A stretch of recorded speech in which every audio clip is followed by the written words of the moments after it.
So I want to welcome everybody for joining us today. We've got a few observers. So we've got Helen, a staff governor. We've got Mark, who's our new director of strategy, it starts in April. And we've got Ken and Belinda from CQC. Hello, everybody. Welcome. Okay. And we've got Julie online today. So hi, Julie. Julie's our deputy chair and senior independent director. Okay, so today's meeting, just to, obviously this is the first time I've chaired a meeting here at Bradford. I'm really delighted to be joining the team. I'm astounded at how many papers we have and how long the agenda is. So we are going to move through with pace and energy. I'm going to assume that papers are read, and if we can keep our focus on the key points, then I'm sure we're going to have a good, successful board meeting. To support our Muslim colleagues, we will be taking a break at 12:45 promptly so that the colleagues can go to prayers, and then we will reconvene at 1:45. Okay, and we'll try and schedule another break in between, because I know that's quite a long morning otherwise. So we're going to start with apologies, and we have apologies received from Mohammed and Subra. Unfortunately, Alpas had to give apologies this morning as well.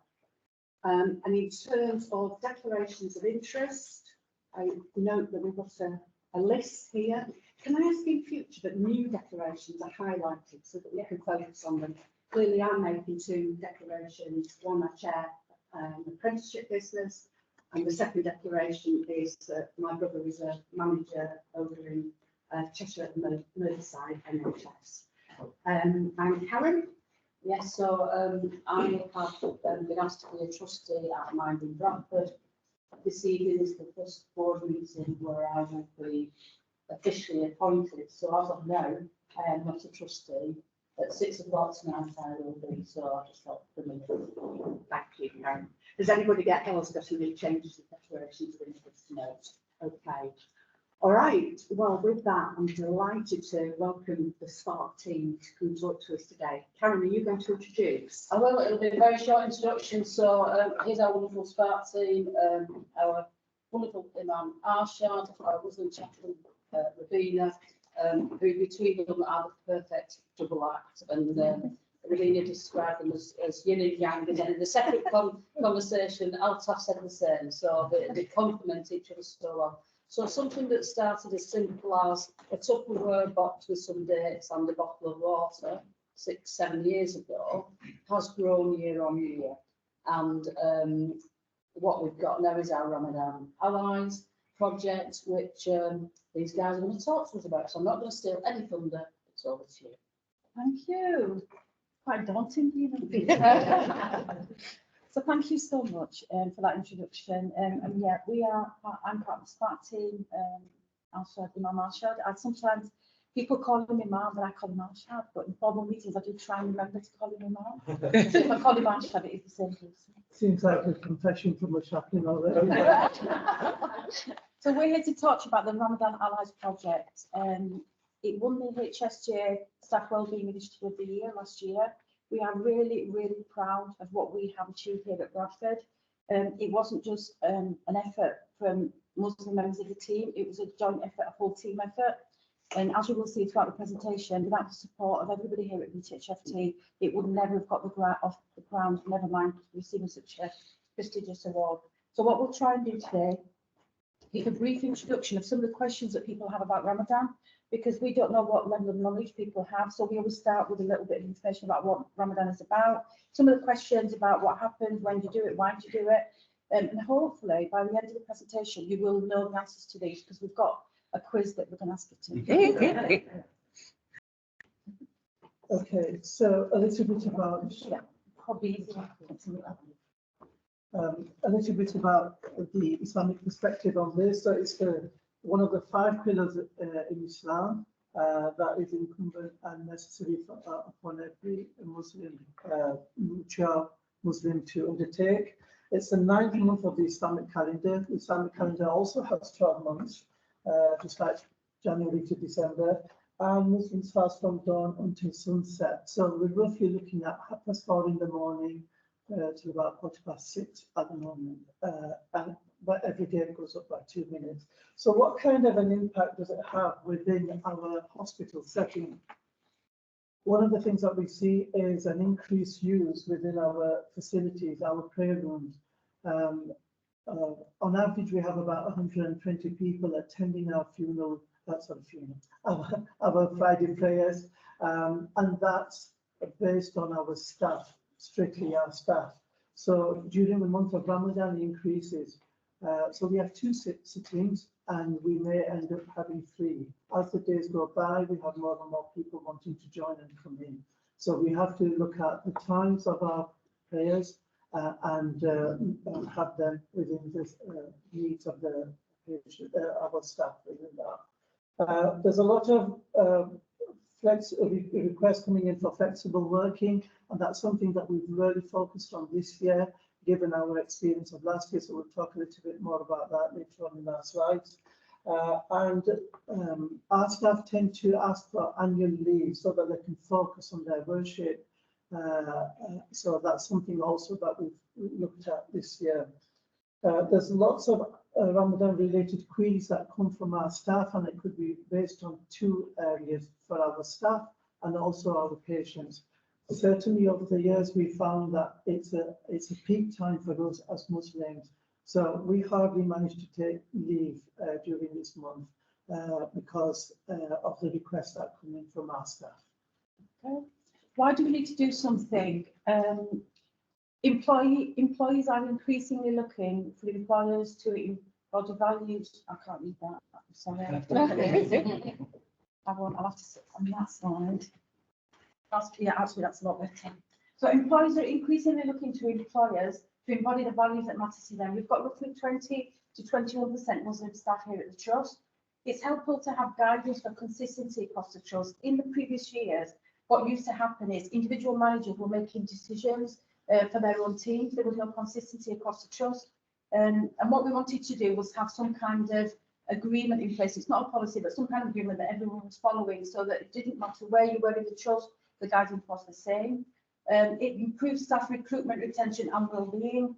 And Arsha talked at the beginning about the queries that we used to get in Ramadan. We used to be inundated with queries a couple of years ago, and it related to all kinds of things. Are we allowed to release staff for prayer? What do we do about flexible working, that kind of thing? This project now, it's in its 2nd year, and the complaints have really gone down. We don't get that many managers contacting us, requesting extra information. What we've done also as well this year is introduce Ramadan awareness sessions. So these are voluntary sessions that managers are requesting from us. We've told them what we can offer, and they are invited to book on. And we did one in pharmacy just last week. Went absolutely brilliantly. I had a member of staff say she's been there 35 years and she's learned much more about Ramadan this time than she ever knew. We had another manager that wrote in after that saying that because of the way that we handle the training, it opened up lots of conversations, questions that people were afraid to ask, things about balancing between Muslim, non-Muslim staff. Are they allowed to go to pray? Do we have breaks? That kind of thing. Absolutely brilliant. It was fantastic. Really good feedback. Okay. So we managed to get a hold of some data here taken in 2021. Looking at that, we thought, what can we do about this? How can we improve the services that we have at Bradford Teaching Hospitals?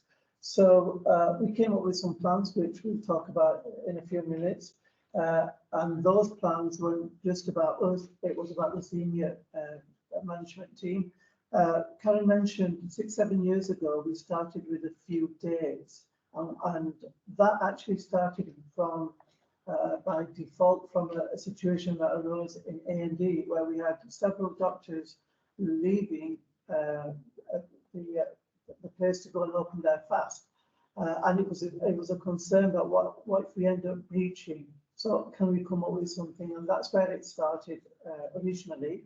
That why can't our staff open their fast there and then afterwards they can stagger to go and have their food to eat. So that's where it all started from originally. So looking at this is what we decided to do.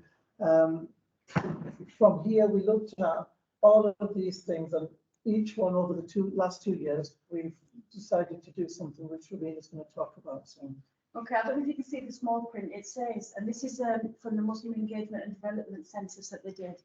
If Muslims feel their employers are supported during Ramadan, they are twice as likely to stay for 5 years or more. These are the figures from their census. So how can we help? So what was the vision? What we wanted to do was to make BTHFT a Ramadan-friendly employer. And I came up, do you like the way I've done that? That was my idea. I always do things like I like that. So I think that. So it's fasting at BTHFT supported trust. And what we wanted to do, this is really important. The vision was that it wasn't just a Muslim thing. We didn't want it to be that every time Ramadan comes, it's the Muslims, that this applies to just Muslims. It had to be something that just became a normal part of life. When Ramadan comes, this is what we do at the trust, not just for Muslims at the trust. So the Ramadan experience, as we go on, hopefully what you'll pick up is, a lot of it is actually support from non-Muslims. When we talk about our Ramadan allies, it was predominantly non-Muslim managers that came forward. And again, to mention, it was voluntarily. It wasn't that they were sent by their managers. This was a voluntary scheme. And that's why we called it the Ramadan experience. It was for everybody that was at BTHFT. It's not just a Muslim issue, really. So this was what was born out of that. It was the Ramadan Allies project. As you can see, I have got my badge on. So the idea is you won't look at Asha here. So what we decided was there was a pledge. And really, it was to be open to discussion. It was to be open to create that positive ethos in the workplace, that it was okay to talk about Ramadan, things like bringing your whole self to work. As Muslims, it's really important. It's really important to me that I don't have to hide the fact that I need to pray, or there's certain adjustments that might need to be made for me as a Muslim. Like, if I truly feel that I belong, I should be able to bring my whole authentic self and not hide certain parts of it. So this was about that. And we asked allies to come forward voluntarily. So we promoted this internally. We were absolutely gobsmacked on Thursday. We recruited, I think, about 76 non-Muslim managers to this. And then by the end of the month last year, we had 120 Ramadan allies. And the reason why we had, some people might think, what's the point of having these? It's really important because for me as a Muslim, I don't know how much people know about Ramadan. I don't want to offend them by assuming they don't know anything when they might actually know a lot. What this says to me, if I'm just a member of staff in the trust as a Muslim and somebody's got that on already, it just relaxes me. It's like I don't have to explain in a lot of detail. They'll sort of get what I'm about. So that's that. Are we on the right one? Yeah. Okay. You come in when you want to do it. I know what you're doing. I didn't say they were a good one. Sometimes we do this and we come out and I'm really sorry that Asha's not had a chance to get in work. So a Ramadan friendly employer, again, we said before, it's not just about Muslims, and it's not just about certain members of staff in the trust, it's bringing everybody on board. And again, what we wanted to do, this was really important to us, that every department that had some kind of stake in this, we wanted them to come on board. And we were so, I think using the word gobsmacked. What's the posh word for gobsmacked?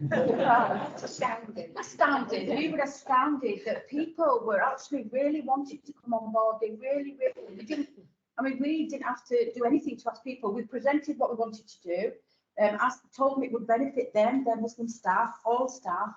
And these are the people that we got involved with. So OD, obviously, Thrive is all about improved staff well-being. HR, this year we've really gone further with HR. We've had a roadshow. We've had HR be present themselves to talk about the flexible working policy. We've got the community involved. We opened the prayer room.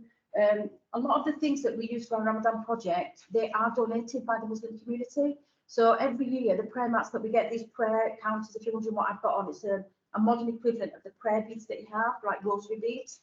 So these are usually donated, so we don't pay for these. And we've got lots and lots of similar items that are donated. EDI policies, PPE Hub have been absolutely brilliant. They don't have a Muslim member of staff there, but every single year, they just go over and beyond. They never moan about the work because we've got roughly 1,000 fast packs that go out to Muslim staff. They never moan. They just, you know, when's it coming? We're all excited.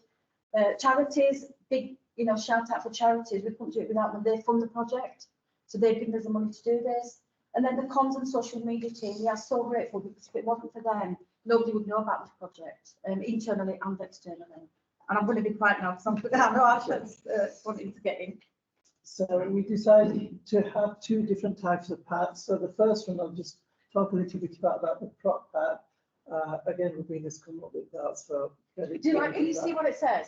I'll read it. It says prop and it says pop-up prayer room operational pack. Don't you think that's amazing? Yeah. It took me ages to get that because it's a prop pack. It's got props in it. And what are those props for? They're everything that you need to set up. They're the props you need to set up a pop-up prayer facility. That's what it is. I thought it was brilliant. Not because it was my idea, but I really thought it was. So we decided to for this, and this is where we recruited our managers. So 120 places were created in the hospital for our colleagues to go and do their prayers. And the reason for that was sometimes, depending on where they are located, it was quite a travel to come to the prayer room. So a good 5-10 minutes could be used to get into the prayer room and then vice versa return. To save that time and to keep the service going, we decided to create some spaces on the wards and the departments where they could just use 5 minutes to do their prayers and get back to the patients, rather than to do all that travelling. And it was a win-win situation for both. The service continued, the prayers got done, and what's your uncle? It just worked. And that's where we recruited 120. To today, we've recruited about 3 days. 7. I've went 70 of it 3 days. We've only been out 3 days. So we've got the rest of Ramadan. We're on day 3 of Ramadan, aren't we? So yeah, I've got the rest of Ramadan to do that. And then came along the fast packs, as we just talked about. So to enable our staff to open their fast and to have some things there to open the fast, we created a fast pack, and in this there's a disposable prayer mat that they can use anywhere, wherever they are. Prayer beads, a Ramadan timetable, so they know when to open their fast, some dates, and a water bottle. Yeah. If you remember, one of the slides that we showed you was about the Ramadan experience at BTHFT, and this is why we didn't want to just give Muslims a pack. It's Ramadan, there's your goodie bag. You go in, you know, you've got everything you need. By recruiting managers to come on board, we did originally say that anybody could, but then we realised it had to be somebody that had the authority or that was able to create that space initially. And what we found in the second year in now, it doesn't have to be a manager, because we've had lots of requests from staff members to be Ramadan allies that have that. They want to help their Muslim colleagues, so they've come forward, and you'll hear a little bit at the end slide about this. We did a celebration for the best Ramadan ally, and we just wanted to reward people for the support they've shown Muslims in Ramadan. And the person that won the best Ramadan ally was a Band 2 staff member, because she was a receptionist and she was working, I think she works here at Field House. And in the morning she'd come in and she'd have a look to see which rooms were free. And then she'd set up the pop-up prayer facility in that room, and then she'd email everybody in that building and say, for today, this room's empty, this is where you could go. And the difference that made, she was nominated by her Muslim colleagues, saying, just coming into work, knowing we don't have to run around trying to find somewhere, because from here to where our prayer room is, if you've only got 20 to 25 minutes for your lunch, it can be quite a distance. Now, these are called pop-up for a reason. We only have done them in the month of Ramadan because there's a need in the month of Ramadan. To get from one place to the prayer room, you're using a lot of your dinner hour, lunch hour, or your break times. And also, a lot of Muslims that don't normally practice may start practicing in Ramadan. So it's like, if you weren't normally praying, you tend to be more religious in Ramadan. So that's why we see the increase in everything, the fasting, the praying, everything. So it's just, I feel really passionately that it has to be seen as an experience. It's not just a thing that you give Muslims, because other trusts have asked, and we send out fact sheets. We've had so many inquiries, we'll talk about that. But a lot of them are doing that. We're just giving the fast packs to the Muslim members of staff. But I think it's much better to include everybody in it. You know, it's not just a goodie bag and go away with a goodie bag. It's a lot more than that. And I wish we'd bought a pop pack because we could have shown you how easy. We had a competition on the concourse when we were recruiting allies. Our prayer mats are roughly that distance. So when I stand up, that's the size of your prayer mat, because we stand up and then we go down and then we go onto the floor. And people were absolutely gobsmacked at the places that they set up a pop-up prayer facility. Because we explained to them, you don't need a fancy prayer room. We're really lucky we've got one, and we're not going to, we're not going to say we don't need that because it's for Friday prayers. We do need that. But for a pop-up prayer facility, and this is the message that has started to go out everywhere, hasn't it? People are coming and saying, "Can you have a look? Is this, is this this room's empty?" It can be a little room, but it means so much that they've set it up. It's not just, we're not saying to people, we're going to shove in a little room and do your prayers there. We're setting it up and saying, is this okay? Is this and that's the difference, isn't it? It's not a massive, you don't need massive space, a lot of space, you don't need a lot of money. You need a prayer mat and a few bits and bobs that you've got. And on the concourse, we did a competition for non-Muslim. And we said, how quickly could you set up your pop-up prayer facility? And it was, I wish we'd recorded that, because you had all these managers with these mats trying to put them out, and we had a scoreboard. And you can do it in less than 60 seconds. You can set up a pop-up prayer facility in less than 60 seconds. How amazing is that? Don't you think it's amazing? This is great. Thank you. I'm really proud of it. So these are some of our stats that from last year that we had. One of the things on there is about the Twitter views that we've had, over 200,000. Absolutely amazing that we had, and that generated a lot of work for us, for other trusts to follow suit of what we've got. We had 98% staff engagement, which is absolutely brilliant, and it was all positive. And just to highlight the last point, we were the winners of a HSJ award and Actors One, so regionally and nationally. Yeah. I think as well, the way that it's developed, the way we've seen it from last year to this year now, already we can see areas that we can develop further. So the way that we distribute the fast packs, the PPE Hub came forward and said, we're already distributing, things that the hospital need, why not bring them here? So they've always been our suppliers, if you like, so we keep them there. But what we realised this year was that there were more packs going from the prayer rooms. So now we've decided to split that. So we send a certain amount to the PPE Hub, and then we send a certain amount to prayer rooms. We did a roadshow. Where's our roadshow slide? Oh, it come on. So just to cover everything on here, can you see the figures there? Because I really want you to see the impact that it's had, because it's been absolutely amazing. I was talking to somebody that works at a different hospital, I won't say which one, and she's a student, and she could not believe that we are providing everything that you need to set up all these pop-up prayer facilities, because she asked where the money was coming from, and I said the community. We've asked them, and it's there in Ramadan. For Muslims, you're supposed to do more good deeds, you're supposed to engage in charitable acts, so it's not a problem for us to get hold of 200-300 prayer mats, and you're looking at £10-15 a piece, aren't you? Prayer beads, things like this, it's not a problem. And it's really sad, because she said that she when she prays, she puts her coat down in whenever she's at work, and we've done that in shopping centres, because if we're in the shopping centre, tell me if I'm going on too much, and it's time for prayer, we will just make do. So we will go into a changing room and we will throw down a coat, and we'll just, it takes us a few minutes and we'll do that. But the fact that she works in an organisation that's not recognised, that is actually something they can do something about. So that's that. The overall bag was funded by charities from our multicultural fund, which is absolutely amazing to have, which has recently been set for things like this, for other religions to be recognised within that also. So we did something for Diwali also last year for the Sikh Festival, the Indian Sikh Festival, and we're going to continue to do that within looking at the major festivals.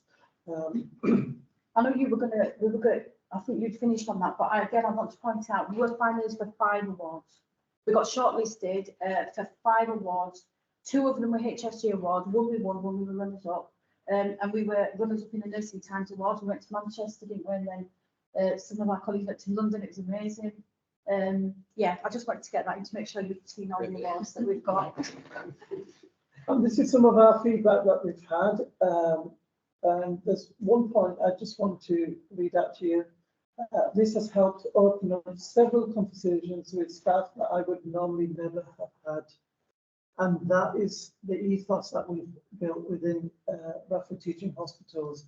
The manager and colleague work relationships has improved dramatically. And we feel that because we do hear it from, as we tour the wards, we meet staff, we meet patients, and we get lots of this feedback to say, this year has been much better than last year, and we've already started hearing that in these few days already.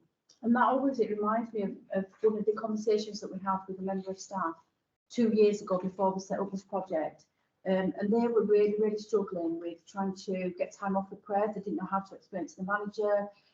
They used to get somebody to cover while they went and quickly did the prayers.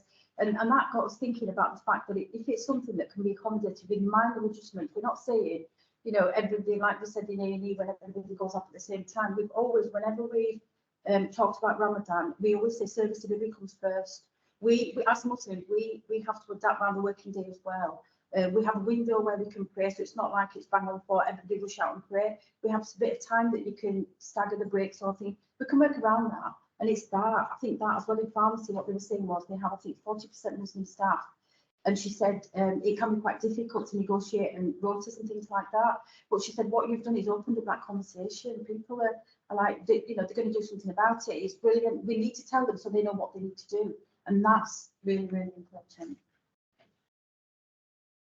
Sharing good practice. We've never been protective about what we've done. We love sharing good practice, and we're so proud of what we've done. We got queries from everywhere and anywhere. We got them from private companies. We got them from other trusts.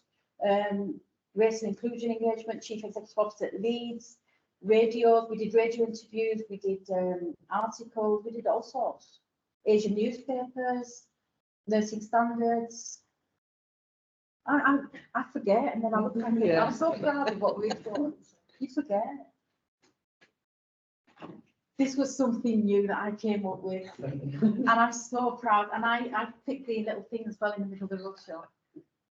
Why did we need to have a Ramadan roadshow? What we learned from last year was a lot of our work was concentrated here at BRI because we're based here and it's one of our biggest sites. And we did have questions from staff members on other family sites saying, well, why do we get forgotten? Why do you never do anything here? So we did the Ramadan roadshow, and what we did, we actually packed everything up, and for a whole week we went to different sites, and it was much more inclusive. We even went to Skipton, which I didn't even know we had a dialysis unit. Skipton, and one of our matrons went to deliver things there. So this is what we did. We were giving out, so we were recruiting Ramadan allies, giving out the prop bags, giving out information, Ramadan fact sheets, details of the charity. And this time we were able to recruit Ramadan ambassadors. So that's stage 2. So last year it was Ramadan allies, and what we did this year, we thought, we've got lots of fantastic allies, but 2 of them really stood out. 2 of them, Simon and Tony, are managers in this trust, and they really, really got what this was about. Simon approached us, didn't they? Sort of cautiously at the beginning 2 years ago, saying, guys, I've got quite a large number of Muslim staff. I do want to do right by them, but I don't know how to release them because service delivery is important. And he gave up his office, a little space in his office. That's how it started 2 years ago. And because he loved it and he was promoting it, they started popping up in his area all over the place.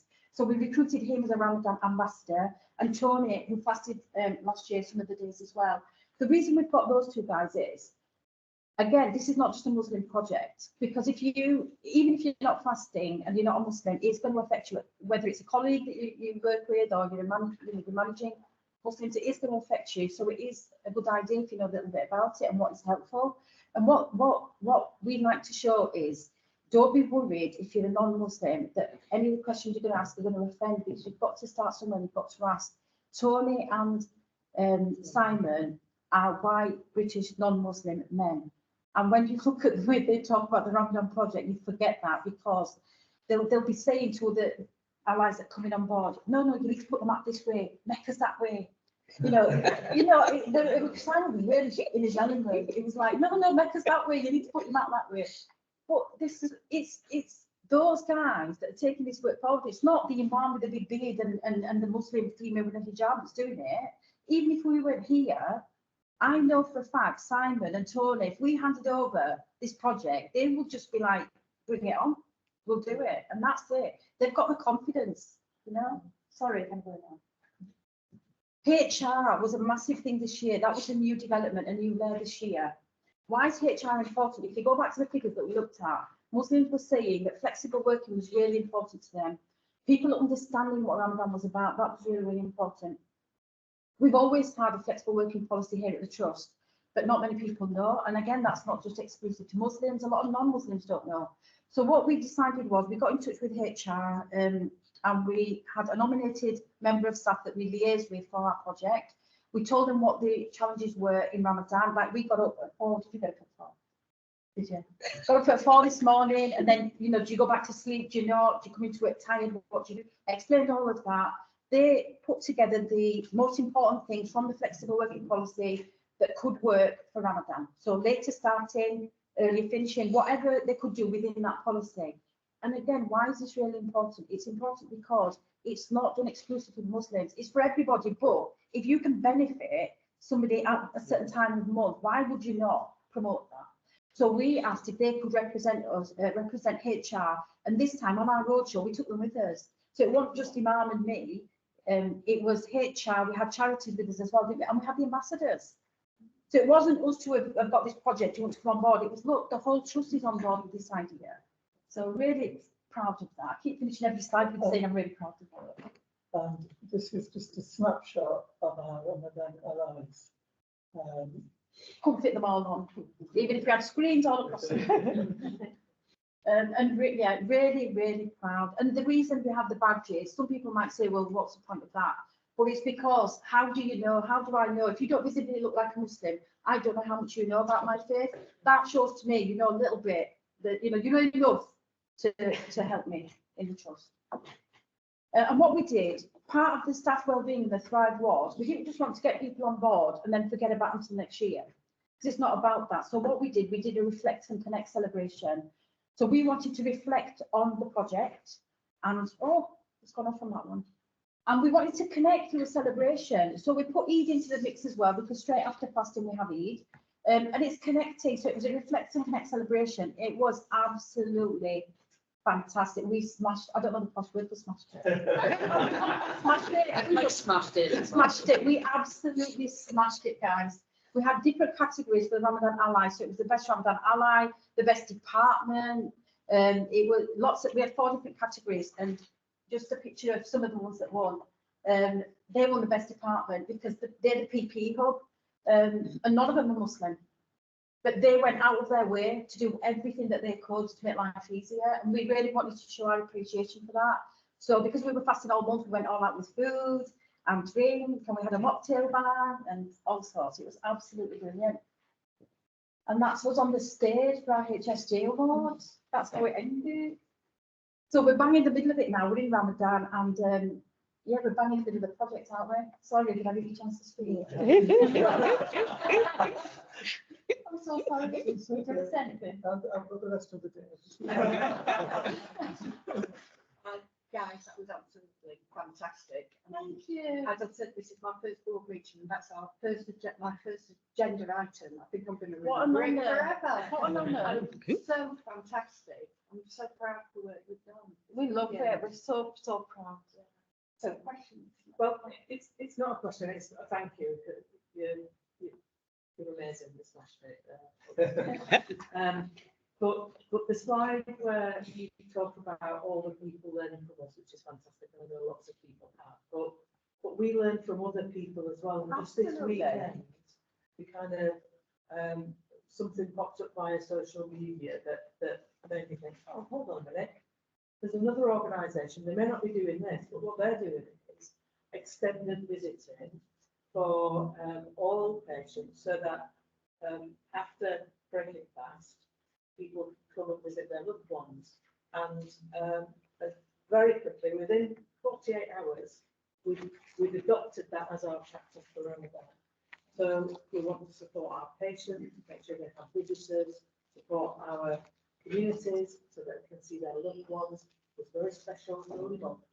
And you know, we will continue take this project forward and learn from other people and incorporate into the Yeah. approach.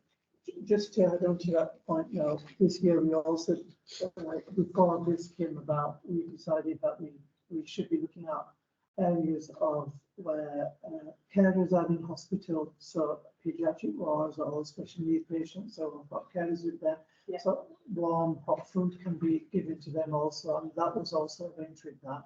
But obviously, with having this change come about, that implicitly in that. So, yeah, so we are learning. Yeah. We've attended quite a few national, they've got national Muslim organisations where they're looking at good practice. And when I have attended those, we take at the moment we do, but like Mel said, we want to improve. From last year, we've improved this year with our ambassadors. So if there's anything that anybody else is doing, we would absolutely love to introduce. So we've got Julie,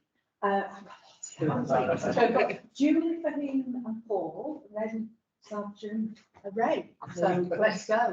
Oh, and Frank. Okay, I'll be quick. I know lots of people want to say things. How lucky are we to have you two in our team? You know, delivering this, we're not just delivering it and it being fantastic, but energy and passion. And from my perspective, what I really liked, like you said, is you were encouraging people to talk about it.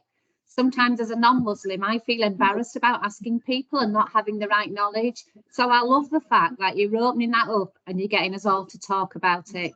So thank you. Thanks, Julie. So Fahim.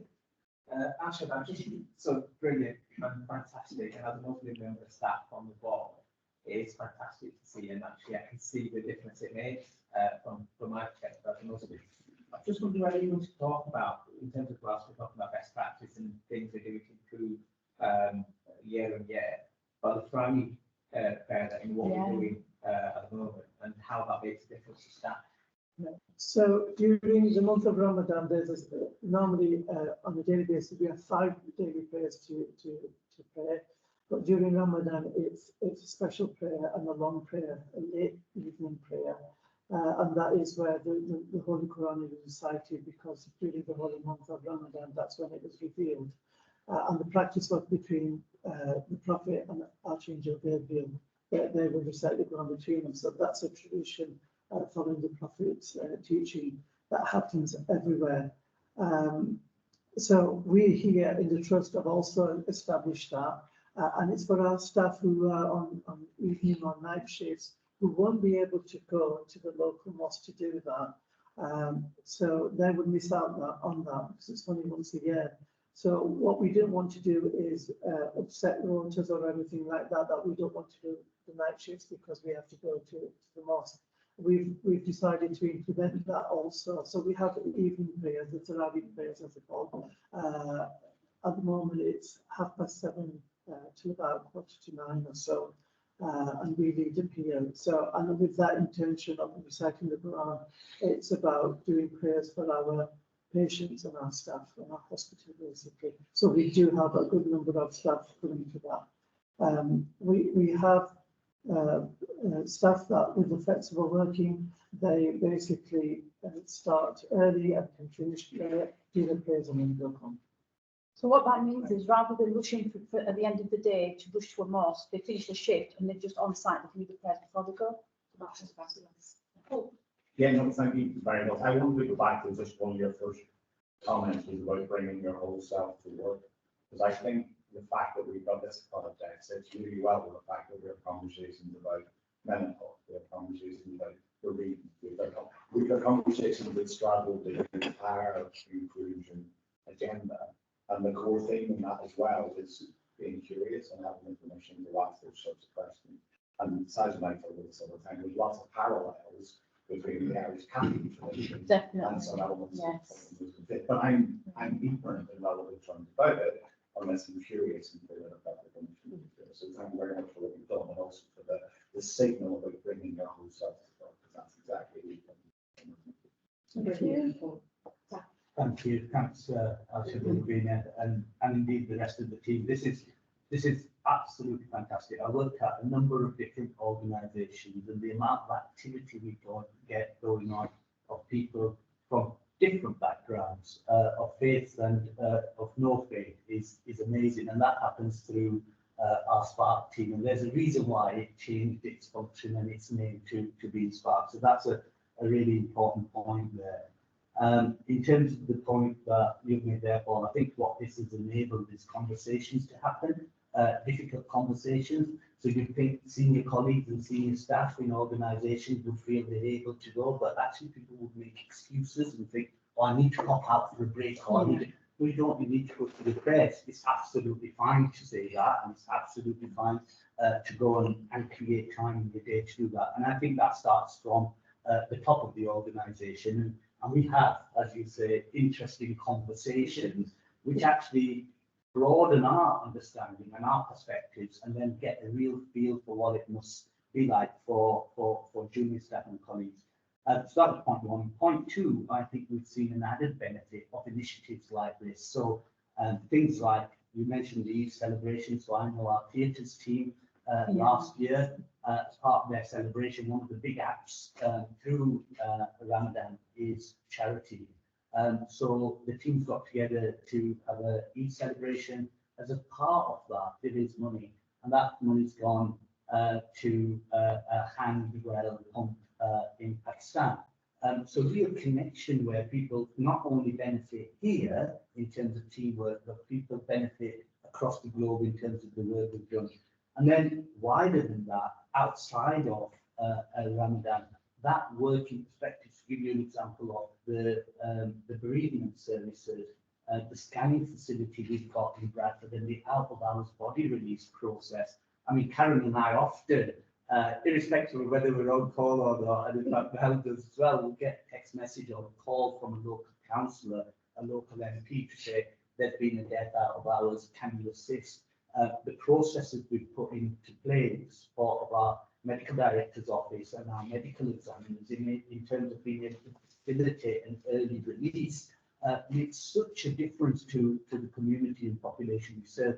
The scanning service that we've got with the local authority, where we do the reports for the local authority, is really important for people of Jewish faith and of Muslim faith to avoid a postmortem. And in fact, I think there's a whole-scale adoption of that in terms of if you can avoid an intrusive postmortem when you can have a CP, a really good initiative and an example of work that's happening in Bradford that doesn't just benefit in Ramadan and 1 month of the year, but actually benefits throughout. And we've got loads of examples of that way of working that this type of initiative allows us to benefit. So a massive thank you, and it really does feel great to be part of a leadership team, but also a wider team that values this type of work. Very nice example. Thank you for flagging them. So last two comments from Paul, from Ray. Sorry, I'm not going to name from Ray, and then Thanks, Eric. So firstly, Arshad and Rabina, I mean, what a passionate, beautiful and brilliant presentation. It was absolutely a privilege to listen to. I think what I really liked as well is when you said this is not just a Muslim project. This is about the experience, it's about the whole organisation. Clearly, this is an annual opportunity to really push that understanding, which is so important for all groups to to work alongside each other. I've certainly learned so much from Fahim and from Sajid as fellow executive directors about Islam, and that's been great for me to have that opportunity. I suppose though we've got to make sure that this isn't just a showcase event that happens once a year. So have you seen the benefits of this throughout the rest of the year? So yes, it's an opportunity to really shine the spotlight and really push the opportunity to ask those questions that we talked about. Do you see the benefits of this extending throughout the year? 100%. Relationships within teams. So we've already seen that in pharmacy just last week. They've got 40% Muslim staff there. Relationships are not always, good in whatever you work. But the fact that they feel now, after just, an hour's presentation, it wasn't this one, it was a different one for their department about Ramadan.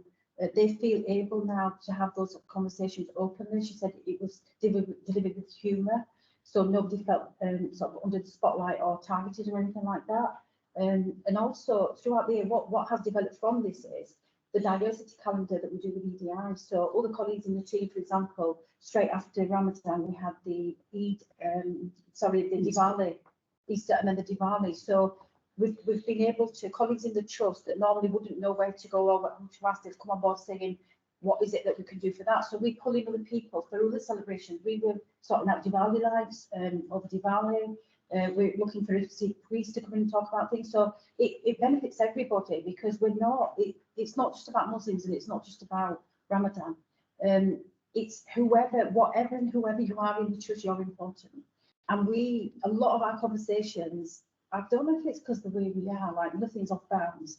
People are very comfortable to talk to us, and we do see a lot of staff members in the prayer rooms. We see sort of members that they might be upset and they've gone to the prayer room, or in the chapel. We use a chapel for quiet space as well.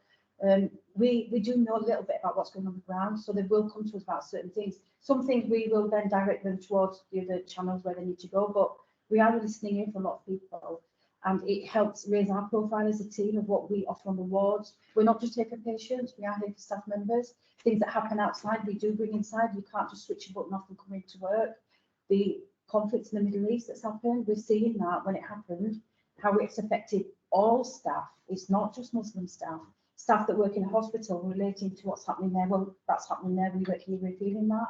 So initiatives that are developed from that, the Pause for Peace that we initiated, that was just, you know, it was in recognition of what's happening, that we recognise as staff members, you can't leave everything at the door. Staff members were telling us they couldn't take the images and things they'd seen out of their head. It doesn't matter to us who's right and who's wrong. Everybody that's suffering is suffering. So because we're so open, and as a team, we've got a humanist, we've got an inclusive chaplain, because we're so open about it, we can offer that to the hospital. So since this has happened in the Middle East, we've had a Pause for Peace every single week, 5 minutes. So it's not affecting service delivery, people coming in lunch hour. It's 5 minutes. We say a poem or a reflection. It's not faith-based, it's based on humanity, and we have a minute silence. And staff members talk to us after that. This is how I was feeling. This is an opportunity, you know, to let off steam, whatever it is. So it has developed. It's not just about Ramadan now. It's developing in other areas as well. If people trust you, you know, they're going to open up, aren't they, about other things as well. So we're not saying we've got it all right. We've got our little bit project right, but there's nothing to say we can't improve. Thank you. And Karen. Thank you. I don't know what the posh word for wow is. It should be at the Alhambra. Just congratulations on all the awards, and even being shortlisted is an honour, so well done. And thank you for going your own leave at a time when, you know, you should be celebrating as well. I think that means a lot to the trust. It's great, Mel, Karen, to see the extended visiting hours, because actually taking this wider than staff is really important, and it was just such a quick decision based on the St. Bart's tweet. And I think the customer impact, as I would call it, customer, is really, really important. I do think there is a wider impact, and you can see it in the results. So when you look at the people survey results, the NHS staff survey, 7.37 compassionate and inclusive trust, and you will contribute to that through the work that you're doing on a wider scale, so don't underestimate that. I looked at your slide with all the people where you take practice and share practice from, and it just struck me whether or not there was a forum across the NHS or even outside where you guys maybe could instigate and share and take in good practice and do something on a wider scale, even if it was West Yorkshire. But you could probably go further than that, because your passion and your ideas and your initiatives and how you've evolved this over 2 years, I think there's more to come. Thank you. Guys, it's been an absolute pleasure. Thank you so much for your time. You call us back any time. Thank you very much. Thank you. Thank you.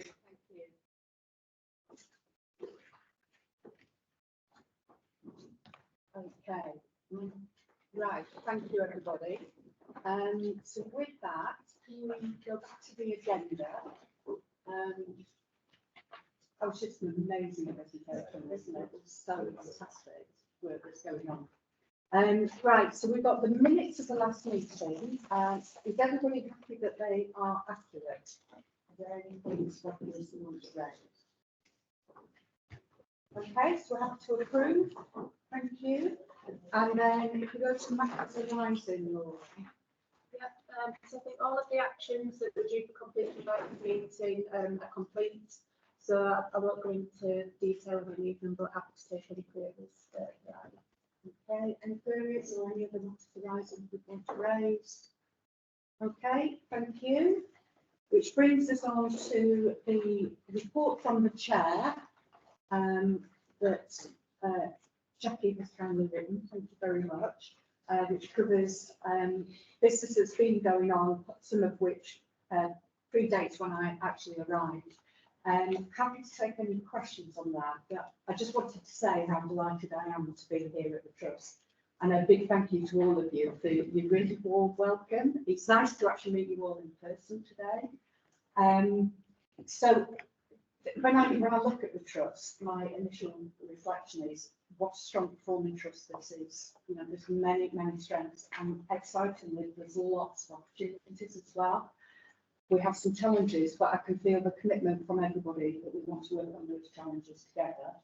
So I think in terms of the way the board works, and I'll come back to you and speak individually, I think I will want to make some changes. Changes on, you know, maybe particular things that you lead on currently at the moment, membership of committees and things. Mel and I have been talking through some of those things. So over the next few weeks, we'll kind of gradually roll out a slightly different way of working. But if anybody's got any ideas or issues or concerns, please come forward and talk to me so I can talk in that. And then also longer term, we'll be looking at putting a programme of board development in place. Not just a short, sharp kind of issue, but something that there's going to be 6 new board members around the table in the next few months. So I think, you know, the ambition and the fantastic platform of this trust, we need to aim to be a really high performing team. And so that's going to take a journey of development, and I hope you're all with me on that as we go. And again, any ideas that we have for that journey, that I'm most grateful to receive. So with that, I'll take any questions on the written paper or on comments.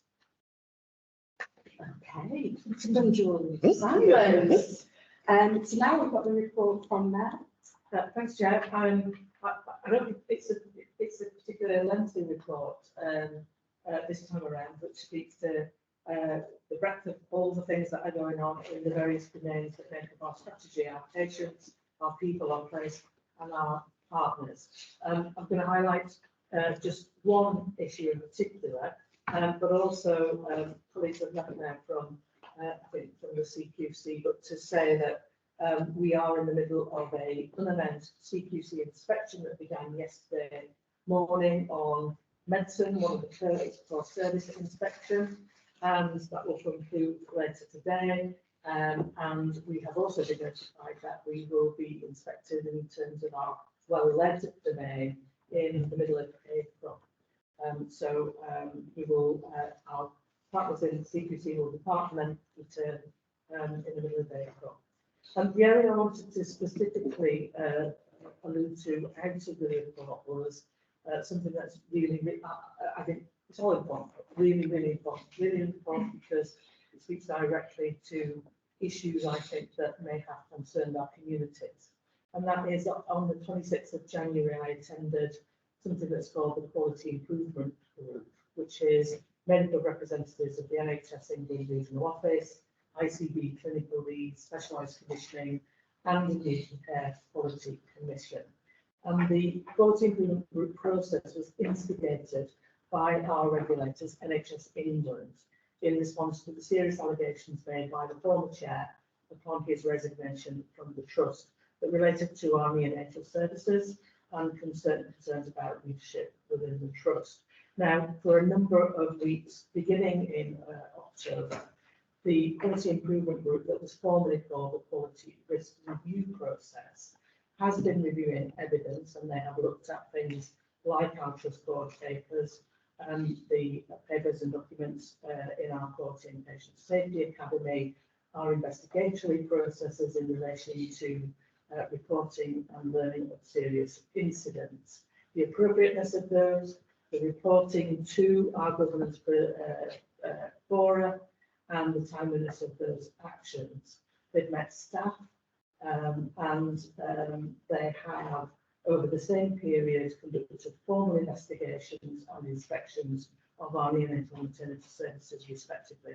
And you'll hear more about the findings of those inspections when we move into the routine reporting from Karen and our chief midwife later in the meeting. I am, however, delighted to report that, as you will note from the enclosed letter that is addressed to our interim chair, Helen Hurst, that in relation to those matters, i.e. the care of babies in our neonatal unit, the reporting, learning from incidents, the board governance and transparency of this, that they've received significant assurance and have closed this line of inquiry, which is welcome news, not just for the families of Bradford who rely on those services, families and the babies of Bradford, and whose confidence in them may have been affected by what they read in national and local press, but also for our clinical teams who are quite rightly passionate and proud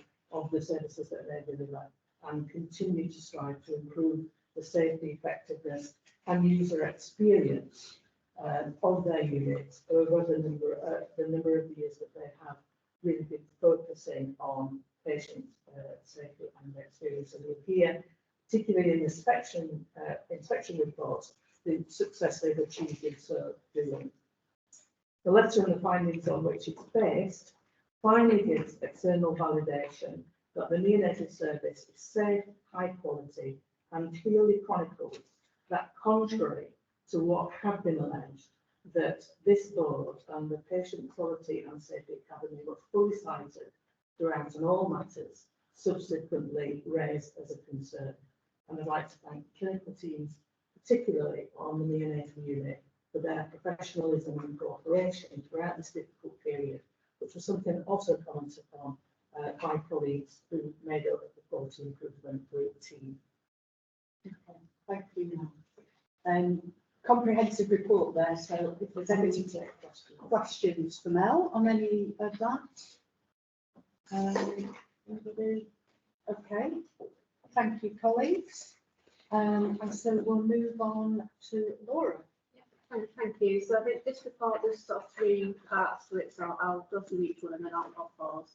So we've got the board assurance frameworks, high level risks, and then there's some changes to the risk management strategy, just for approval. So just starting with the board assurance framework, there haven't been any material changes since last time. We're reporting all of the assurance levels at AMBER, apart from in relation to strategic objective 5, which relates to partnerships, and that's at green. And the AMBER rating reflects that we're not at the target risk levels yet, but there are actions in place to address any gaps in control. Our highest risk areas are relating to finance, recruitment to vacancies and governance. And we're at the point of the year now where we'll do sort of a full review of the risks on the back of the three directors and present that back next time, so there may be sort of more changes proposed in the next report. That was everything I wanted to say on the back of this policy, in case there are any queries on that. Any questions or queries? Thank you. Just follow up the question. Just want to articulate the risks of this quickly on to do command raising the processing of pathology, when you need to find a detail on the risk is to do with vacancies. So I think when we articulate the risk just for transparency, we could be affecting actual risks of understanding the structures to and not any other reason to identification. Yeah, that's a good point. Thank you. Any other questions or comments? I have one about 3468 on the BPR, but I think I'm probably just need to spend some time with you in terms of understanding where we are on that BPR program. Okay, so I'll do that offline. Thank you. Okay, anything else? Yeah, so just in terms of the high level risks, so these are our operational risks for the 15 and above. So we've currently got 17 on the risk register. I won't go through everything because there's a lot to look at. I'll just take that as read. I'll just pick out a few points. So in terms of the new risks since the last report, There's a new risk that proposed around children's services and delays in diagnosis. But ETM agreed that they wanted to discuss this in more detail with the children's CSU at the next executive CSU meeting and just consider all the risk reporting and how that works. There was one new risk accepted onto the register, which is first referred to around histopathology. And in terms of the risk which is reduced in the score, so they're set out in the paper, but in terms of risk 3877 related to operational pressures, it was noted that finance and performance academy that this is now the target score of 12. So I think it was agreed that we review that target score that needed to be reduced.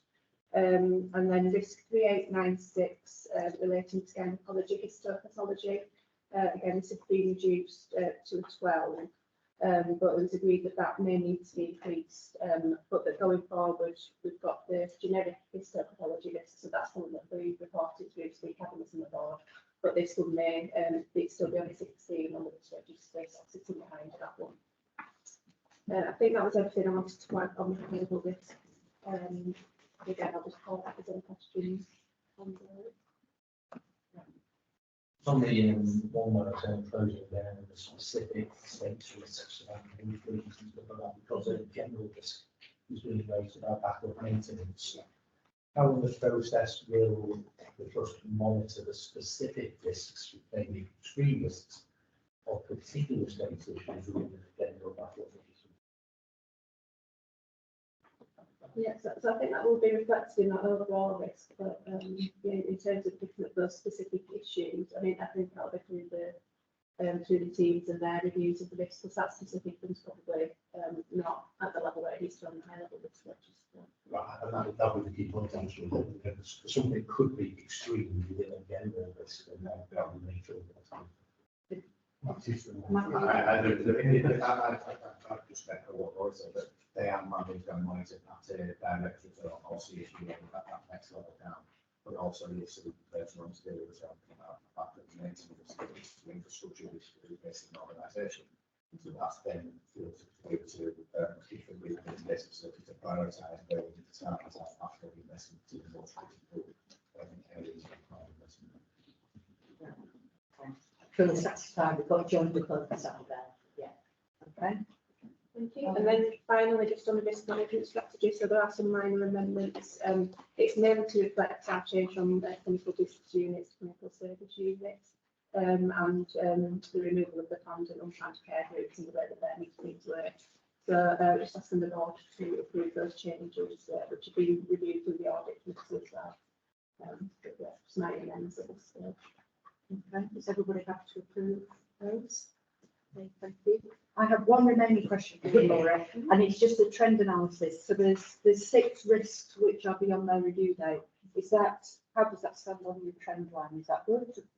So that was more than we normally have. It's normally a couple, and we do make sure that we follow those up with the best studies and make sure that they're reviewed. So if they do come through the cycle on a monthly basis. Right. Okay. So it might be helpful just to include down or up on previous months, just so that we can follow that trend.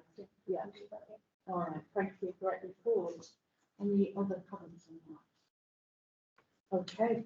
Thank you. So in which case we're moving to finance and performance now. Julie, are you there to take us through your chair's report? Okay, so there are 2 reports that summarise the 2-hour meetings we had in February and January. You will see in the red sections we talk about the financial plan, and I know Matthew is going to share a presentation with us as part of the agenda, so I'm not going to talk any more about that. You will see the discussions we had about this year's financial plan and more confidence of getting that to a break-even position, which actually masks the kind of significant underlying financial deficit, which again we'll talk about in next year's financial plan presentation. We also talked about the intermediate care risks due to local authority cuts, and we had a great presentation on the work that was happening within the urgent care team and the hospital to mitigate the impact of those cuts and the work that was happening across the system to do that. And I know Mel's talked about that as well in her chief exec report. You've got a copy of the month 10 finance report and you've got a copy of the performance report. So that's all I want to pull out, Chair. I know we're going to talk about the plan in detail, the financial plan. Happy to take any questions if there are any. Are there any questions for Julie? Okay, thank you. That's great, Julie. So now we're moving on to Matthew and Zab for the operational plan. Okay, thank you. I withdrew straws and I got short one to be. Well, the bar's been set now by. So I need to get gobsmacked here.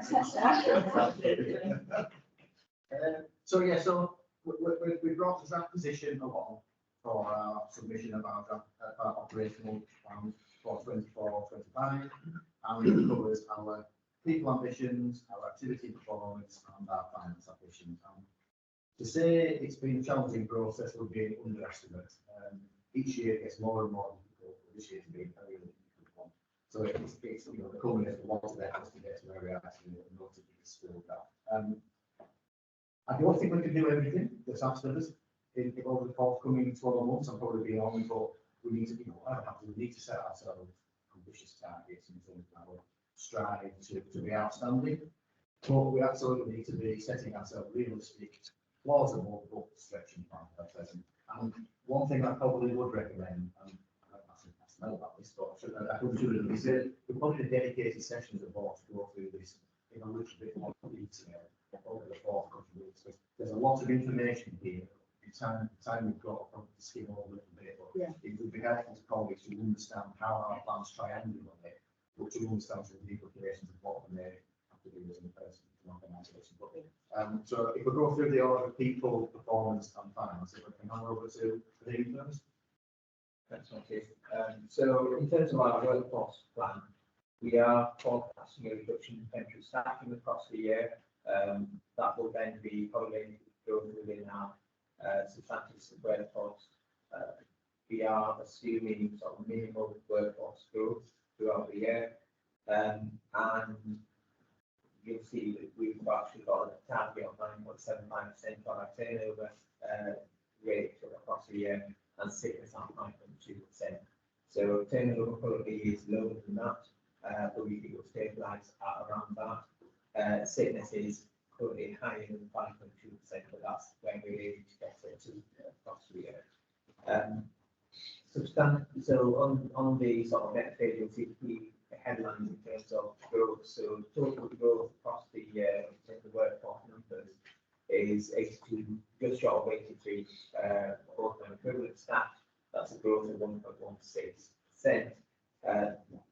That, as you appreciate, we do have the daycare unit coming live in May of this year, and that will necessitate recruiting further staff. So we've recruited just short of 53 staff into that unit, so we get those staff trained up and ready. We've got another 28 posts to recruit for that. Diagnostics, so the CBC, Community Diagnostic Centre, we've recruited 55 staff already. We have a growth of 24, so the growth within our workforce is actually measured and against our plans in terms of our growth and services as well. I think that in the nutshell is a bulk of where we're at. Our main focus this year is around making sure recruitment is prioritised. We have new ways of recruiting. We are not intending to recruit through international recruitment. That does mean that actually it will be quite a challenge for us to ensure that recruitment continues and we are able to attract from within our within the UK if we're not recruiting externally. The assumption within our workforce plan is that there is no further industrial action across the year, and that's the sort of instructions that we give in terms of some of our planning assumptions that we do need to take into account. And then some good news, of course, within that in that there is an offer to the consultant body consider. I'll leave it there and I'll take any questions if you have any on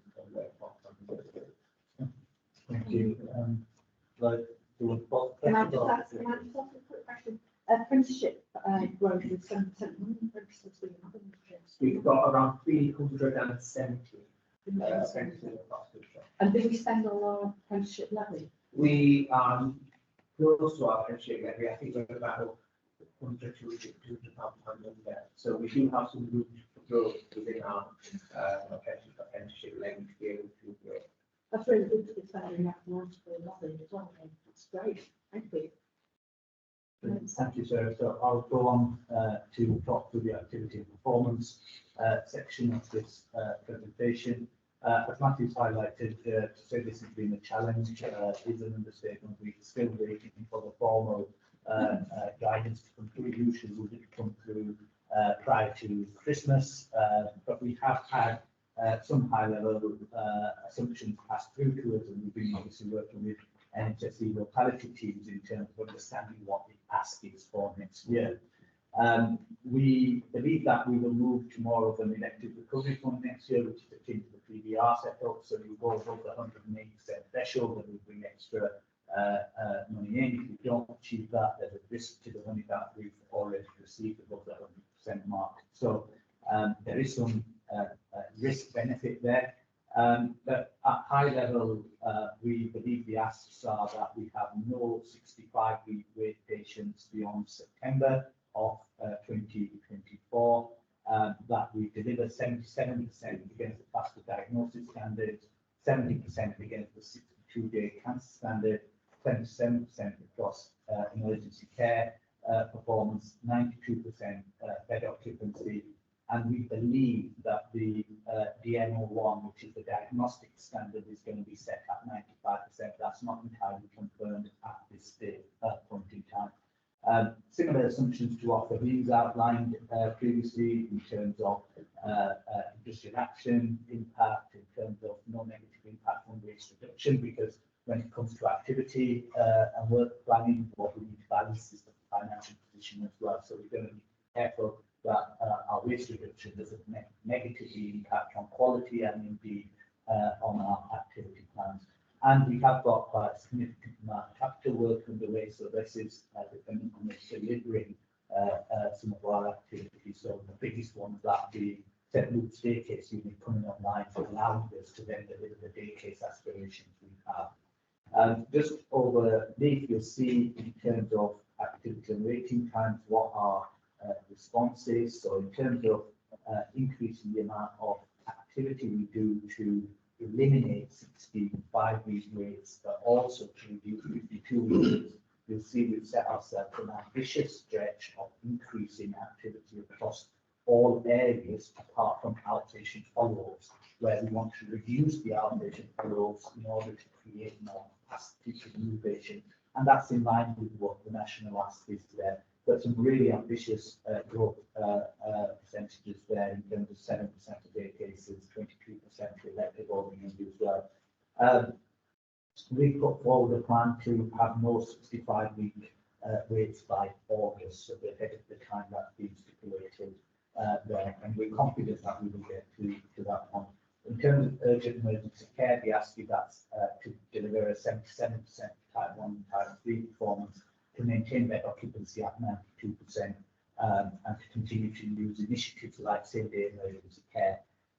The emergency care standard, we're already delivering that 77% aspiration for type 1 and type 3. We're well above that, so we remain confident of our ability to achieve that.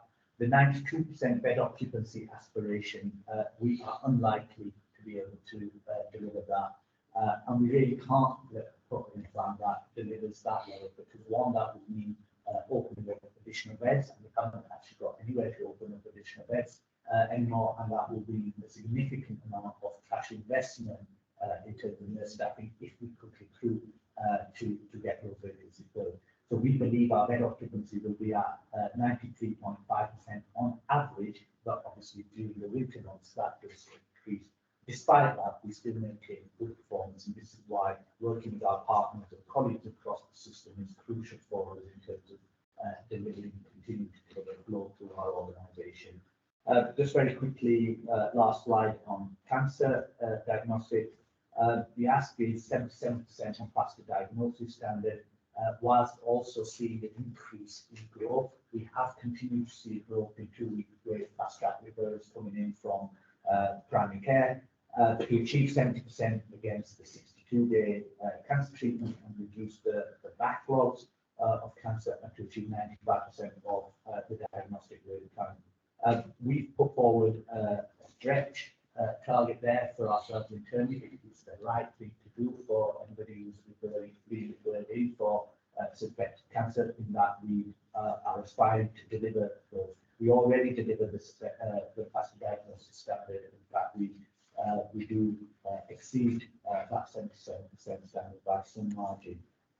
We believe the opening up the CDC as a community diagnostic centre will help us in achieving the diagnostic standard, but we don't think we'll be at 95%. We're more looking to be at 85% there.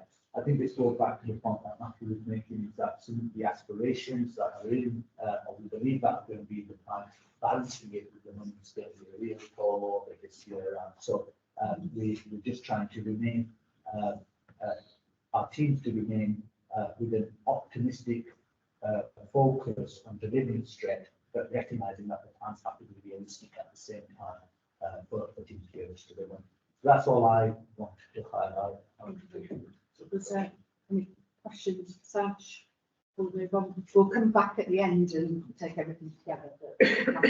Okay, thank you. This will be a quick counter through, and I appreciate there's a lot to digest, and I hope it's got a little bit, but even this morning we're still working on the numbers there. So the first slide just provides really what our challenge is and the key drivers behind what is creating almost £55 million challenge for us as an organisation. And the two big numbers I will draw out today are the underlying challenge that we are taking forward from 23-24 into the forthcoming year, and the actual difference in the income we are likely to receive compared to how we believe our costs will increase on the back of inflation. I mean, 2 or 3 areas where we believe we'll see inflation well in excess of the national planning assumptions. But if we have a separate assessment, we can go through those in detail. So the key headlines on the next slide, privilege just drawing attention to the table, are that we start with a £55 million problem, and if we set ourselves a 4.5% wage reduction target against our turnover, around £26.3 million, we will result at the moment in a deficit plan of £28 million. That is a very, very different position to where we've been historically for a lot of years, and it's really reflecting in some respects of the new challenges that we're alluding to in terms of inflation impact, but the non-recurrent impact that we can address with measures throughout the last 2 years to basically break even. They're now materialising into the real problems, into real challenges going forward into 24-25. So that's kind of our key area for this really. So yeah, it's an uncomfortable number to present here today, and over the forthcoming weeks, it's can we go beyond that? I'll come on to a few of the key messages in a subsequent slide. The follow-up slide to this is just a little bit more detail of how the wage reduction plan is evolving, and it just highlights our targeted levels in the first table of recurrent delivery. So we're targeting £20 million of recurrent wage reduction. In context, over recent years, that number will not have been much more than 10, 12, 13 million pounds. So it's a step change in the recurrent delivery required from the organisation. And the non-recurrent element at the moment is around about £6.2 million. How those plans are developing in the second table, we've got about 3.7 fully delivered, 12.8 around plans in progress, and the balance had an opportunity or currently unidentified. So the chance to stretch this will be difficult, given we've already got quite a sizable unidentified element to that. But what we are doing to strengthen the overall governance to materialise those current savings is take what we've got in place now, in terms of our wage reduction, and our work with the CSUs is to wrap this around a new structure that we will align to how we have run our outstanding services in previous years, so outstanding theatre, outstanding pharmacy, outstanding maternity services. Put much more governance, structure and resource into it. We currently titled it the Waste Reduction Programme Board, but does that sit well as an organisation? We think about the title of that group. And I hope Mark knows this, but he works in the room when that's that will be heading up that programme, which will he will be absolutely supported by all of the exec directors. And on the follow-up side, you will see we'll be covering a range of work streams that are genuinely with their own opportunities, and we want senior managers in the organisation to lead with those, and under a PMO approach and a project management approach, come along with their charters, PIDs and so on, so we can monitor delivery and progress throughout the year.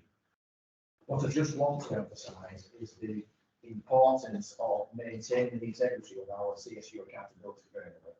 So, albeit the work streams will be given nominal targets, that is to enable and facilitate the CSU to deliver this with their waste reduction targets. They own the waste reduction targets. If as a result of the work stream there is still a gap at the CSU, the CSU will have to come up with ideas on how that gap may be addressed. And in fairness, they're the experts, they will know where those opportunities lie.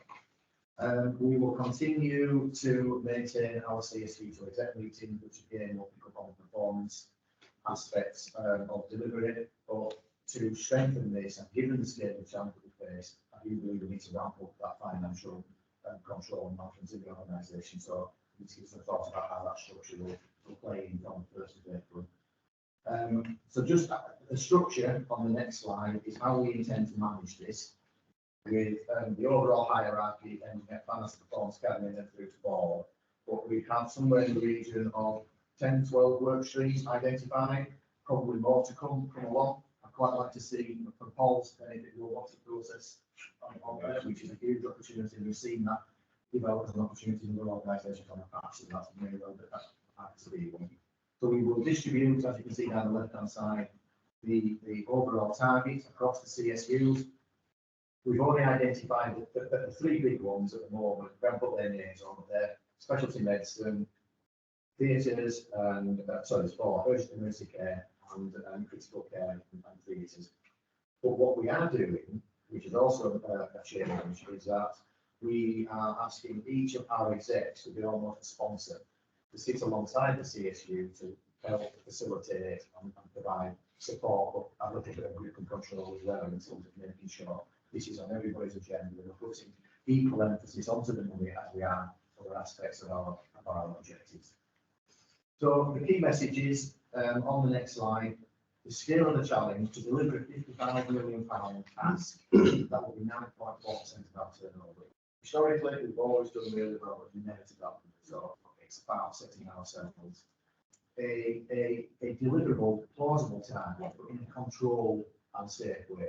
Going back to Sachi's point of making sure that we align with the impact assessments across people, across performance, but it's much wider than that. The operational plan is a numbers-based game, isn't it? We do so much more than what goes in here. So we just need to make sure we capture that impact assessment across everything that we do. But it's kind of likely we will be in deficit and almost in financial recovery. So we're all going to be able to understand what that means to us as an organisation. It will attract external scrutiny. So can we demonstrate that we do everything that we possibly can as an organisation? And I believe the structure that we're putting in place and what we're also doing outside of that will enable us to demonstrate that. Because in this sort of peer review, we will do what's expected as an organisation. There are unpalatable options that we will probably have to consider and test our risk appetite for various of these, but again, doing the appropriate impact assessment. Just to finish off this one, which is a further discussion, there are opportunities after this. There's work going on around how do we close the gap as play, what's happening to us. There are opportunities across WIAT, the West Yorkshire Association of Q Trust, and a number of work streams have been established there around what benefits can we extract from our workforce, opportunities through collaboration, are there other opportunities in our clinical service alignment, and that structure is evolving, and I had a big session last week. So next steps are to continue to embed our new outstanding programme, transferring what we're doing to the waste reduction group into that, having a launch event around what this means, and then communicating that to the whole organisation. Sometimes if you stop at the CSU triumvirate, how do we get beyond that? What's our reach right into the organisations and extract ideas or get as many people as on board? We have to consider some of the comparables, and we need to think about what those would be. We on Monday discussed some immediate measures we could take at executive around how do we improve our run rate from the 1st of April. Some of those are challenging, but we're doing that immediate impact assessment now to say, actually, what can we do around banking emergency? What can we do around trading rate activity? Some of the opportunities we may have, that if we can switch on sustainable opportunities in the first quarter, we may be able to do something around a bit more grip and control around some of the run rate concerns that we have. I would envisage that we do need to ramp up our financial reporting. That may result in some sort of weekly reporting cycle, and we can talk about how that might evolve. There are opportunities around looking at how we establish or recalibrate some of our productivity or non-financial KPIs, and how they translate maybe into waste reduction opportunity. I'm going to reach out to the site about that, but I do need to respond to that from a BI perspective. And again, the final few are just about translating that waste system opportunity into something, into what does it mean to us as an organisation. Then, the final point being, I do believe probably a bit more of a detailed deep dive to follow into this, and I spend a couple of hours just going through to do on this one, because I appreciate the decent on this on the today. Okay, thank you. Well, that said, you have taken the time to brief some non-execs before we came into this, and the governors as well. So thank you for making the time, because it's hugely complex and it's a big challenge. So we will make time as well to go through it in more detail, but for here and now, questions? Yeah, Karen. Yeah, very tough. And I sit on finance and performance, so we talk about this very often.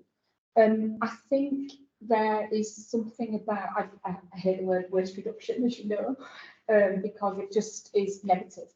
So there's something for me, probably not, about raising the profile of this in a positive way, because actually when you read staff survey results, burnout, work pressures, involvement, staffing all come up as some of the lower scoring areas. So there's something about, and it's not about spin, but it is about saying to people, if you could improve, what would you do? And what comes along with that is waste reduction, because they get rid of some of the tasks they don't need to be doing. Or they think about the role and how they could cut some of the stresses out of the role. So I do think there's a huge OD piece in this, and whether it's brilliant Bradford or something to carry chinks or service optimisation, there needs to be something that grips people on this, rather than that flinching, oh my God, it's a waste reduction programme, you know what that means, don't you? So I just think we just really think carefully about how this is positioned, and it's fine around this table to talk about it like that. I just think there's some positivity actually in this, in terms of let's do things differently that suit all of the sort of balanced scorecard areas. I wonder if we should ask Rabina from the start to she'll do it very well at the back of it. Sort of the post from me. So this feels different than past years, and this feels a bit to be like it felt about 10 years ago. So a high expectation. I think it's really important that as a board we're sensible, and that's why I welcome the board development session. But also we talked about unpalatable, and I've stumbled that there before you mentioned it, because we're going to have to make some really tough decisions, and that's why as a board we're going to have to review the size on those quality impact assessments and also the equality impact assessments that we do side by side. because we are not going to be able to do everything that we want to do, and we're going to have to make some really tough decisions, but we need to make those decisions as one. The other point just to pick up on is around international recruitment. So we have relied on international recruitment for the last couple of years, particularly in nursing, which is the largest workforce that we have. And I think it is a race to stay on today, that we won't be able to recruit enough people from the local universities, because the people just aren't there. But we are keeping a watching brief, because there may well be initiatives coming out from NHS, as has happened in the past. And we have the infrastructure to pick that up if those opportunities do arise, because I think we need to, if there are any external opportunities that we can. Well, it's just to say, and references have been made to this, we're an organisation and we sit within a place.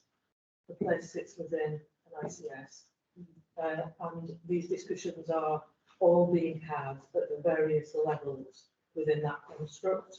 So at Actors 1, Bradfordhospitals framework, we have a Closing the Gap programme of work that has been put together, and so it needs to link into that, because whilst we are talking here about an organisation in place, we're talking about health services, the relationship with the local authority and the stresses that the local authority is under as a consequence of a similar level of austerity has impact. So when we talk about what kind of impact might it have, we probably won't achieve that occupancy level because we are not able to discharge patients quickly enough, because the local authority reduced the amount of intensive care beds available. So it's all inextricably linked.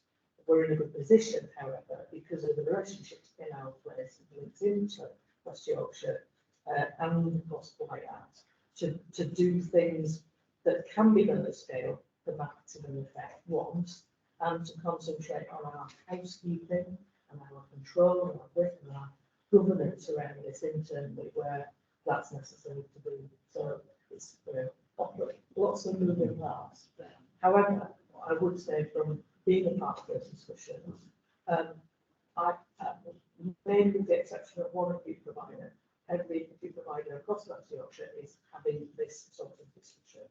I think just that's what I put my hand up, you know, and yes, it doesn't change the scale of our challenge. So we got to look at on this day, 2nd of May, the deadline.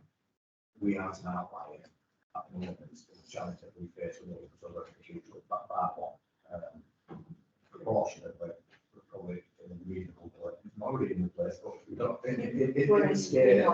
We're in again, that doesn't change the challenge. We don't want to do it with work that we do, so how can we be safe from? And this is not isolated to West Yorkshire, this is the whole NHS, isn't it? We all know this is going to be tough this year on everybody. Paul and then Karen. Yeah, again, just a couple of quick reflections. One, we are on stream on a number of significant undertakings. So this is additional to some of this stuff. Like this, in a narrow perspective of what kind of my team is committed to, but the organisation, the challenge also was talking about improvement program, which we need to pay attention to the underlying levels of stress, anxiety, fatigue, all of those things in the basic condition for it. I think there's something about, and again, apologies for that, versus that investigative concept, but a quite courageous thing that says you need to propose mechanisms around your business case assurance and your benefits realisation, rather than just being a phrase that's used and follow through and not follow through. And then it's just also the opportunity for also a number of those levels of partnership working. Maybe they have in the longer term, but there are also things where in terms of energy, each one of them generally takes a disproportionate level of energy in terms of getting lots of organisations going around and objective is distinct from challenge because it is to move all the moving parts from inside one organisation. So none of us are ready to defeat a statement, I think some of the reflections in the element. Yeah, thanks, Paul. Karen. Sorry, I should have said earlier, there is a real sliver of hope and optimism because the CSU to Academy event last Friday, which was awesome. By the way, I know it takes so much to pull these together. But actually what came through loud and clear in all the presentations was that every CSU has got pages and pages of improvements and cuts and other things that talk about, not as cuts, but they talk about how they can improve service, which will obviously impact. So from an assurance perspective, the message is right there where it needs to be. Okay. Brad? Yeah, just to agree with everything Karen said earlier, I was at that event as well. We might go far on that assurance, because I think there's going to be a real energy and enthusiasm for innovation and improvement. I think culturally, people have said that this may be very difficult, very good conversation. And I think the accountability to the CSUs will need to be strong and supportive. Again, welcome the opportunity to spend more time getting behind it, to see how forward and support what will be extremely valuable. Yeah, and one of the things I'm looking at and need to talk to you guys about is how can the NEDs align and support the waste reduction programme or whatever it is we end up calling it, because we are a unitary board and it's a shared challenge. Okay, now. Well, it was just to reinforce the point, you're absolutely right, because I think where we have been as the whole NHS for the last 4 years is completely different to how we have been for the 10 years prior to that.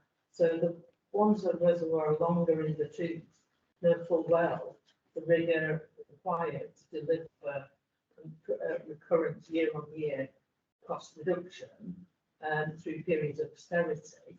But there are people who make up our CSU and are our leaders with our CSU who have lived in a time where that has not been a feature of what they have been expected to do, required to do, and have they got the skills to do it? So you're absolutely right. Big challenge. Okay, anything else on this item? Okay, so then we move into the programme. Okay, and this is a success story really in terms of how the organisation has. We've probably spent in the region of £150 million on capital in the last 3 or 4 years. And in some respects that's representative of our financial success and the cash balance became into attracting money into the organisation. And next year is no exception either. We are setting ourselves a plan of around about 43 million as an organisation, with an internal allocation which is drawn down from the ICS of around 23.6 million, and external funding of around about 17.2 million.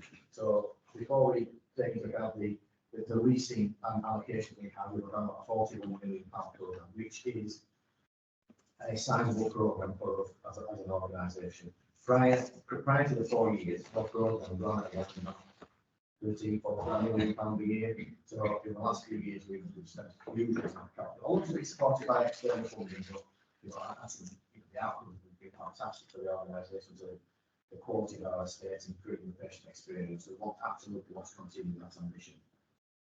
The funding solution for delivering a £41 million programme is that 17 of it will come externally, and the balance will come from our internal generated money from depreciation, but also using some of our cash equity around about £11 million.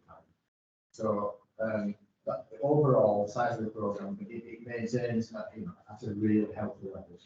The key risks that have been highlighted throughout the year remain the deliverability. We haven't got a huge resource in delivering such an extensive programme, but also we are a bit subject to the conditions of the market at the moment.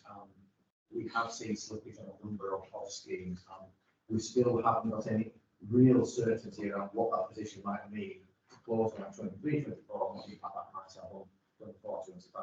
With some high level numbers, but we do need to understand what it means at our big valuations as at the 31st of March.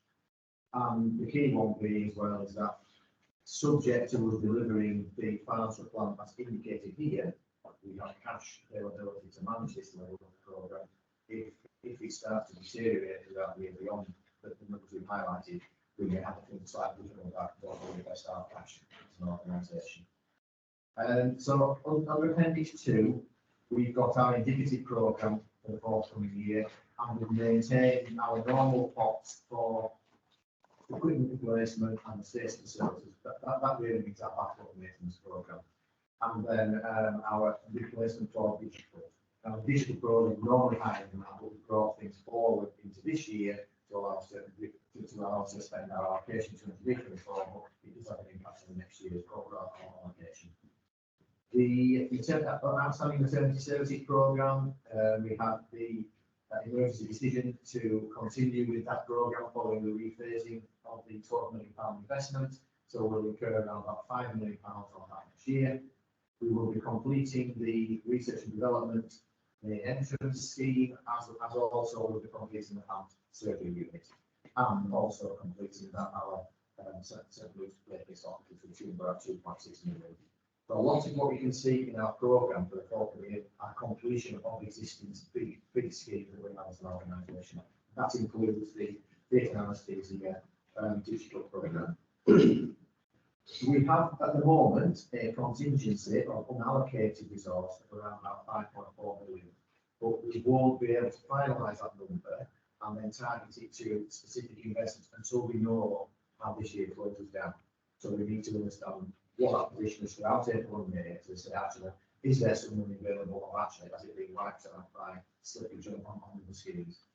And then just on the next slide on page 7, we just highlight that the big ticket item on there is conclusion of the endoscopy, completion, the continued development of our endoscopy program. So that's appendix 2 provides the detail of what makes up the 40+ million pound program that we have as an organisation. Like I say, we are still monitoring this close to understand what the final number of contingency may be to allow us to reinvest. And we'll start that discussion that if there is a pot available, where would we direct that investment?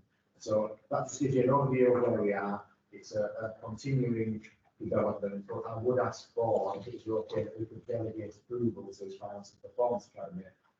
It would probably be April, the April meeting of the to just agree the final scheme. That's all. Yeah, okay, thank you. So any questions for Matthew on that? Okay, so just an observation, so since 2020, capital spent has been huge. We've got a lot of new non-tech directors, exec directors, preparing for our leverage. I think it's really worth spending some time to put that into some sort of portfolio that says these are the different investments we've made and why we've done them and for what reasons. I think that would be quite helpful. That would really helpful, actually. I should have said, not saying, when we look at the general allocations into medical recruitment person and faculty, there is a detailed risk assessment process that we go through to establish what's item what's item and we keep going down until we come out of it's then managing that risk, and really potentially realign something within the program if we believe this was a high risk item that needs investment and we sometimes into control. Yeah, okay, thank you. Cool. Yeah, just briefly, I was at a national event for the last 2 days, actually, Halifax, that was addressed to more about the Dallas American National Bradford transformation, and it's just saying they elaborate a little bit on the headline numbers that were announced in relation to what invested in the budget. It's like an Australian thing, we didn't know that, and then through into 25-26.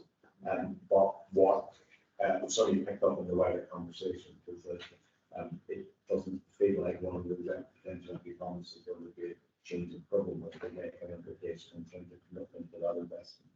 So I think regardless of the election, there's people are signed up to that investment. The other thing that Matthew will then clarify what with me is that we're talking about it as 3.2 billion, but the baseline number is the rate, so 3.2 billion on what in relation to what comes to new additionality. But straight into going forward, 4.5, optimistic for subsequent years, and all of those conversations about efficiency mean that we will want to spend time and effort and energy in the coming year on our best plans to be realised to investment. Yeah. I think that's a very interesting point. What was the overall allocation of line? It's 3.4 billion, which is going to stretch over 3 years, being top slice. The goalposts, well, often move. We've got an example of last week where the goalposts moved, which was a big match. Yeah. So this would be one aspect of this, and it was position in the world to. And I think sometimes the trick is to have things which I call unready, that we actually can't fund at the minute, but if something does change and the money becomes available, we can swoop in and capture it. You're very effective at sniffing. Good. Yeah, that's great. So Louise, now. Yeah, just it's a big point, and it goes back to what I was talking about in terms of the messaging and the negative associations of waste reduction. And then reflecting on that, sometimes people think that you have money because you spend and you invest in doing all these good value for new buildings, so you can't really be talking. And so that's part of a positive messaging, isn't it, around we need to keep financial sustainability so that we can continue to invest in this stuff like patient care. It's the things that the clinicians are asking for and wanting for. It's all part of the same balance. So again, it's not just about relationships, it's about ability to invest in improved services. That's a really good conversation. Thank you. Okay. Any other comments, questions? Okay.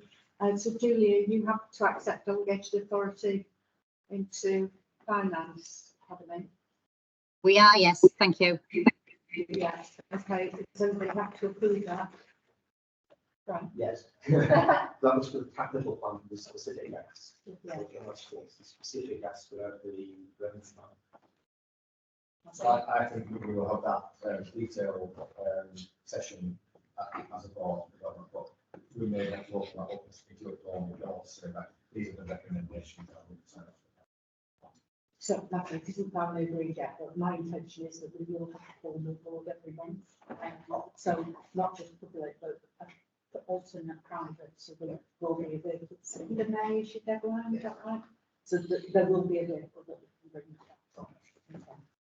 This is all the stuff I'm only on the tail, I'm just trying to work through at the moment, so yeah, roll the skates on. Okay, so we're happy to make that delegation for it. Yeah, thank you. Okay, so the next set of papers are here that they have been through committee, as I understand it, but they're here for completeness in the board pack. So we've got the integrated dashboard, the finance report, and the performance report.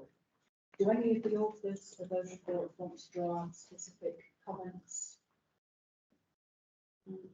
Jennifer, just on the integrated dashboard, we have to refresh and recalibrate the integrated dashboard relative to the new targets and standards that will be expected to deliver. If you look at our dashboard right now, you will see this in a number of areas, quite reliant on reporting, on some indicators that pre-COVID were regularly reported, but in some instances haven't nationally been reported on since COVID, and we still kind of have it on our dashboard. So it is in the process of a refresh, and if the next time you come as a board, we will have a new integrated dashboard. Okay, that's really helpful. Thank you. Did anybody have any questions on any of these reports that you've not people here? Just one question on the question. I'm assuming we probably get a bit of point to the academy, when I'm looking at some of the data, like the social application sensitivity going up. I just want to make sure that's covered in the committee somewhere and why that's. Citizens Centre probably could, but if you look at the papers in support of Sanji's operational report, you see that much more fresh. It's reported weekly, and we look at it executive weekly, and we have gotten into the practice now of sharing a non-exec briefing session on a fortnightly basis. Whether Terry you want that to continue, then we can debate it. But yeah, thank you. Yeah, you are correct. The superstandard patient numbers are increasing. That leads to the reference made earlier on the whole, we believe associated with the outflow delay that we get as a result of some of the changes within the immediate care bed base. There is work going on at base level to try and look at what work can happen to mitigate that so that we can keep the flow going. But you're very correct in that that's the highest level we've ever been at, and it is set to increase like normal than that.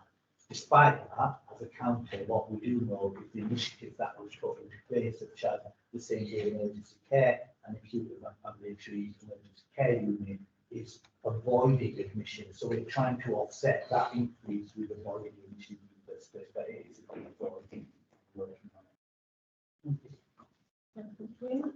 Anything else on this item? Okay, and look at that, 1 minute early and we're ahead of the break. So can we be prompt back in the room for 11:30 so that we can continue the agenda? Thank you.